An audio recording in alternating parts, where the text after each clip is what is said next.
வணக்கம் நண்பர்களே, ஐயாச்சாமி பேசுகிறேன். இன்னைக்கு நவம்பர் 20. ஸோ இது புதிய பாடத்திட்டத்துடைய அந்த தமிழகத்தினுடைய வரலாறு பண்பாடு அந்த அடிப்படையில் நான் கரண்ட் அஃபேர்ஸ் சார்ந்த ஒரு விஷயம். இன்னைக்கு நவம்பர் 20, சரியா? ஸோ நவம்பர் 20 அப்படின்னு சொல்லி பார்த்தீங்கன்னா எந்த அடிப்படையில் முக்கியமானது அப்படின்னு பார்த்தீங்கன்னா, இப்போது தமிழகத்தில் இருக்கக்கூடிய திராவிட கட்சியினுடைய ஆட்சிகள். ஸோ இந்த திராவிட கட்சியினுடைய நீட்சி எதுன்னு சொல்லி பார்த்தோம்னா நீதி கட்சி. ஸோ நீதி கட்சி துவங்குவதற்கு அடிப்படையாக இருந்த ஒரு நாள் தான் என்ன அப்படின்னா இந்த நவம்பர் 20. அதாவது பாத்தீங்கன்னா 1916 நவம்பர் 20 தென்னிந்திய நல உரிமை சங்கம், சவுத் இந்தியன் லிபரல் ஃபெடரேஷன் அப்படிங்கிறது, தென்னிந்திய விடுதலை கழகம், சவுத் இந்தியன் லிபரல் ஃபெடரேஷன் அப்படிங்கிறது என்ன, அதனுடைய ஒரு விஷயம். அதுதான் என்னன்னா பின்னால நீதி கட்சியா மாறுது. ஓகே, ஸோ இப்போ ஒரு எவால்யூஷன் பார்க்கலாம். ஸோ பாத்தீங்கன்னா தமிழகத்தை பொறுத்த வரைக்கும் என்ன, இந்த நீதி கட்சி இதனுடைய நீட்சி இதெல்லாம் நம்ம பார்க்கறதுக்கு முன்னாடி என்ன, திராவிட இயக்கம் அதனுடைய தொடர்ச்சி தான் என்ன இதெல்லாமே.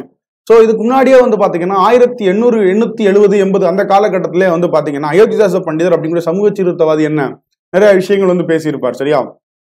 அதுக்கப்புறம் பாத்தீங்கன்னா 1909ஆம் ஆண்டு நான் பிராமின் அசோசியேஷன், பிராமணர்களுடைய கூட்டமைப்பு அப்படிங்கிறது என்ன, ஒரு கூட்டமைப்பு அப்படிங்கிறது அமைக்கப்படும். அதனுடைய தோற்றுவித்தது யாருன்னா இருவர்கள், சுப்பிரமணியம், அதுக்கப்புறம் பாத்தீங்கன்னா புருஷோத்தமன் நாயுடு அப்படிங்கக்கூடிய அந்த 2 பேர்கள் என்ன இது பண்ணாங்க, சரியா? ஓகே, ஸோ 1916 நவம்பர் 20ஆம் தேதி பிராமணல்லாதோர் மாநாடு அப்படிங்கக்கூடிய ஒரு மாநாடு நடைபெறுது. இந்த மாநாட்டில் யாரெல்லாம் கலந்துக்கிட்டாங்க அப்படின்னு சொல்லி பார்த்தீங்கன்னா திராவிட சங்கம் அப்படிங்கக்கூடிய அமைப்பு என்ன 1912ஆம் ஆண்டு என்ன தோற்றுவிக்கப்படுகிறது. அதனுடைய இதா யாரா இருக்காங்கன்னு பார்த்தீங்கன்னா TM நடேசன், அதுக்கப்புறம் பார்த்தீங்கன்னா என்ன TM நாயர், நடேசன் அப்படிங்கக்கூடிய 2 பேர் இருக்காங்க. இந்த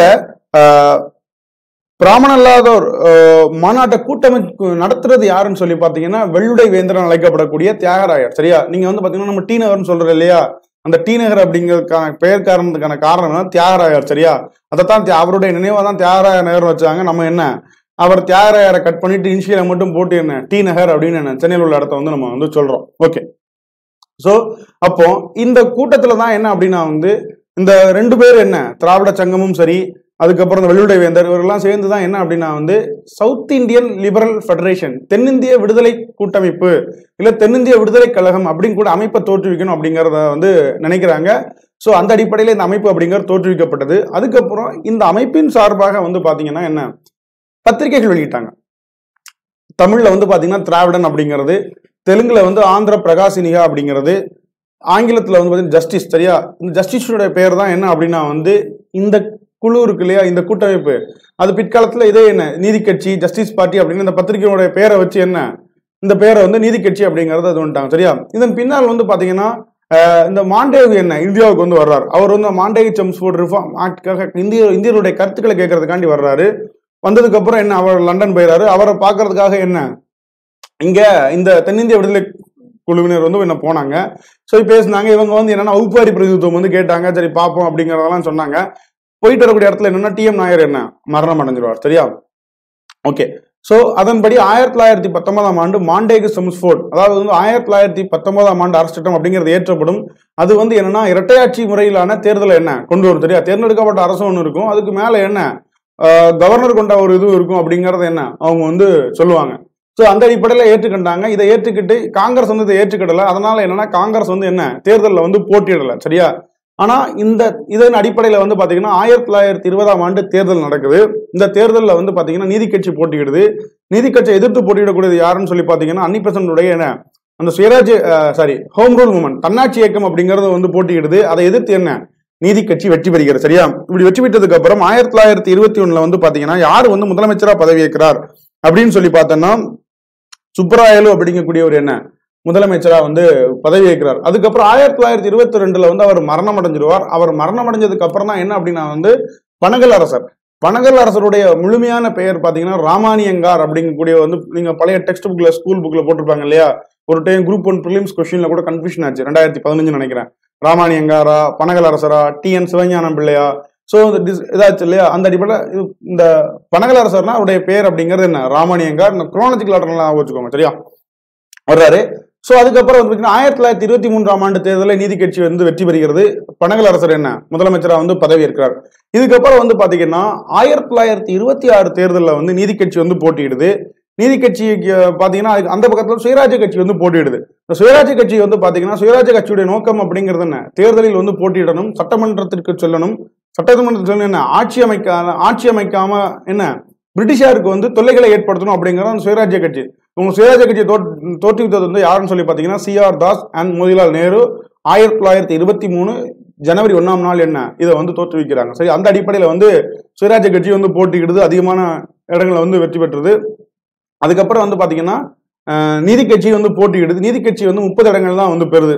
அப்போ வந்து யார் ஆட்சி அமைக்கிறது அப்படிங்கறது இழுபறி. அப்ப என்ன அப்படின்னா வந்து நீதி கட்சியும் சுயராஜ்ய கட்சியும் என்ன கூட்டமைச்சு வந்து என்ன அமைச்சரவை அமைக்கிறாங்க. ஆனா இதுல முதல்வரா யாரை போடுறாங்கன்னா சுயேட்சையா இருக்கக்கூடிய சுப்பராயன் அப்படிங்கிற ஒரு சரியா சுயேட்சை சரியா இது முன்னாடி கட்சி இவர் ஒருத்தர் மட்டும்னா சுப்பராயன் அப்படிங்கக்கூடியவர் வந்து இருப்பாரு. ஸோ இவர் தான் வந்து 1926 என்ன முதலமைச்சரா பதவியேற்கிறார். ஆனா இதுல வந்து என்ன ஒரு அடுத்த வருஷத்துல வந்து 1927 வந்து இந்தியாவுக்கு வந்து என்ன சைமன் குழு அப்படிங்கிறது வருது. சைமன் குழுவுக்கு எதிர்ப்பு தெரிவிக்க வேண்டி என்ன சட்டப்பேரவையில் தீர்மானம் ஏற்றணும்னு சுயராஜ்ய கட்சி வந்து கோருது. அதை நீதி கட்சி வந்து ஏற்றுக்கிடல. அதனால என்ன அப்படின்னா வந்து என்ன ஆட்சி வந்து கவுளுது. சரியா? சோ இதுதான் இதனுடைய ஒரு பின்புலம். அதுக்கப்புறம் 1930ஆம் ஆண்டு திரும்ப வந்து தேர்தல் நடக்கு. நீதி கட்சி வந்து வெற்றி பெறுது. வெற்றி பெறுதல் வந்து பாத்தீங்கன்னா முதல்ல யாரு முனுசாமி நாயுடு அப்படிங்கக்கூடியவர் வந்து என்ன பதவி ஏற்கிறார். சரியா? முனுசாமி நாயுடு பதவி ஏற்கிறாரு. 1932ஆம் ஆண்டு அவர் மீது நம்பிக்கையில்லா தீர்மானம் கொண்டு வரப்படுகிறது. அதனால என்ன அப்படின்னா வந்து என்ன அவருக்கு பிறகு பொப்புலி அரசர் அப்படிங்கக்கூடியவர் என்ன பதவி ஏற்கிறார். சோ இதுதான் நீதி கட்சி முதலமைச்சர்களுடைய அந்த வரிசைகள். நான் ஏன் இதை சொல்றேன் அப்படின்னு சொல்லி பாத்தீங்கன்னா நான் நீதி கட்சி ஆட்சியெல்லாம் சொல்ல போறது இல்லை. ஜஸ்ட் இந்த டே வச்சு சில இன்ஃபர்மேஷன் நமக்கு சிலபஸ் ஓரியன்டா கொடுக்கலாம் அப்படிங்கிறதுக்காக தான் அவர் வந்து பதவி இருக்காரு. அதுக்கப்புறம் 37 வரைக்கும் என்ன நீதி கட்சி ஆட்சி தான் நடக்குது. ஏன் அப்படின்னு சொல்லி பாத்தீங்கன்னா 3 ஆண்டுகளுக்கு ஒரு முறை தேர்தல் நடக்கணும் அப்படிங்கிறது மாண்டேக் சம்ஸ்ஃபோர்ட் ரிஃபார்ம். ஆனா என்ன அப்படின்னா வந்து அடுத்த ஆக்ட் வரப்போகுது 1935 ஆக்ட் வரப்போகுது, அதுக்கு நடவடிக்கை நடந்துட்டு இருக்கலாம், தேர்தல் அறிவிக்கப்படவே இல்லை. அதனால 37 வரைக்கும் என்ன இந்த ஆட்சி வந்து போகுது. 37 தேர்தலில் நீதி கட்சி என்ன படுதோல்வி அடைஞ்சிருச்சு. ஈவன் குறிப்பா வந்து பாத்தீங்கன்னா அப்ப சொல்றார் சத்தியமூர்த்தி சொல்றாரு என்ன சொல்றாரு அப்படின்னா வந்து நிதி கட்சி வந்து என்ன அது குழி தோண்டி புதைக்கப்பட்டு விடுது அப்படின்னு சொல்றாரு. ஆனா வந்து அண்ணா வந்து என்னன்னு பாத்தீங்கன்னா 1967 திராவிட முன்னேற்ற கழகம் வந்து ஆட்சியை பிடிச்சோன்னு சொல்லுவார். என்ன சொல்லுவார் அப்படின்னா வந்து நிதி கட்சி வந்து என்ன அப்படியெல்லாம் ஆகல, அதனுடைய நீட்சி தான் என்ன இந்த திராவிட முன்னேற்ற கழகம் அப்படிங்கறத சொல்லுவாரு. அது உண்மைதான். ஏன்னா 1967 இருந்து இது வரைக்கும் என்ன தமிழகத்துல வந்து திராவிட கட்சிகள் தான் என்ன அதனுடைய நீட்சி தான் என் தொடர்ச்சியா வந்து ஆட்சியை பிடிச்சுக்கிட்டு இருக்கு. ஸோ இது எல்லாத்துக்குமான மூலம் தான் என்ன அப்படின்னு சொல்லி பாத்தீங்கன்னா இந்த நீதி கட்சி அப்படிங்கிறது இல்ல சவுத் இந்தியன் லிபரல் ஃபெடரேஷன். சரியா? ஸோ அதை பாத்துக்கோங்க. அது எப்படி இந்த சவுத் இந்தியன் லிபரல் ஃபெடரேஷன் வந்து எப்படி வந்து நீதி கட்சி ஆகுது, அது எப்படி வந்து தேர்தலில் வந்து போட்டியிடுது, யாரெல்லாம் முதலமைச்சரா வந்து என்ன பதவி ஏற்கிறாங்க. சரியா? ஓகே. அதுக்கப்புறம் இந்த 1916 நவம்பர் 20 முக்கியமான இன்னொரு விஷயம் என்ன அப்படின்னா வந்து இந்த திராவிட பிராமணர் அல்லாதோர் மாநாட்டில் தான் என்ன அப்படின்னா வந்து இந்த நான் பிராமின் மேனிஃபெஸ்டோ அப்படிங்கிறது வெளியிடப்படுகிறது. பிராமணர் அல்லாதோர் பிரகடனம். இந்த பிராமணர் அல்லாதோர் பிரகடனம் எதை பத்தி வந்து பேசுது அப்படின்னு சொல்லி பாத்தீங்கன்னா அதாவது வந்து பாத்தீங்கன்னா அன்றைய அரசில் ஆங்கிலேய அரசில் வந்து அப்போ அரசுனா ஆங்கிலேய அரசு மட்டும்தானே அவங்க அரசுல வந்து மக்கள் தொகையில் சொற்ப விகிதத்தினரே உள்ள பிராமணர்கள் என்ன அதிகமான வேலை அரசு பணிகளில் வந்து இருக்கிறார்கள். ஆனா மக்கள் தொகையில் அதிகமாக உள்ள பிற்படுத்தப்பட்டவர் என்ன இந்த இடங்கள்ல இல்ல. அதனால என்ன அப்படின்னா வந்து இதெல்லாம் வந்து ஏற்றுக்கொள்ள முடியாது, எங்களுக்கு இடஒதுக்கீடு வேணும் அப்படிங்கறதெல்லாம் என்ன தொடர்ச்சியா வந்து கேட்பாங்க. அதுதான் வேலை வாய்ப்பு வந்து கேட்பாங்க. சரியா? சோ அதுதான் வந்து இந்த நான் பிராமின் மேனிஃபெஸ்டோ அப்படிங்கிறது குறிப்பா பிராமணர்களுடைய ஆதிக்கத்தை எதிர்ப்பதுதான் என்ன அப்படின்னா வந்து இந்த நான் பிராமின் மேனிஃபெஸ்டோவுடைய ஒரு முக்கியமான வந்து கோரிக்கை. சரியா? சோ அதுக்கப்புறம் தான் இந்த நீதி கட்சி என்னவா மாறும், நீதி கட்சி வந்து திராவிடர் கழகமா மாறும். பெரியார் வருவார், திராவிட அதுல இருந்து பிரச்சனை வரும், அதுல இருந்து என்ன திராவிட முன்னேற்ற கழகமா வந்து என்ன புரியும். அதுக்கப்புறம் திராவிட முன்னேற்ற கழகத்துல இருந்து எம்ஜிஆர் வருவார், அனைத்து இந்த அண்ணா திராவிட முன்னேற்ற கழகம் வந்து தோன்றும். ஸோ இப்படிதான் அவருடைய எவால்யூஷன். நான் கட்சிகளை பத்தி வந்து பேசல, ஜஸ்ட் இந்த டே பேஸ் பண்ணி சொல்றேன். சரியா? அந்த நான் சொன்ன ஃபேக்சுவல் இது வந்து ஃபேக்சுவல் பேஸ்டு தான்.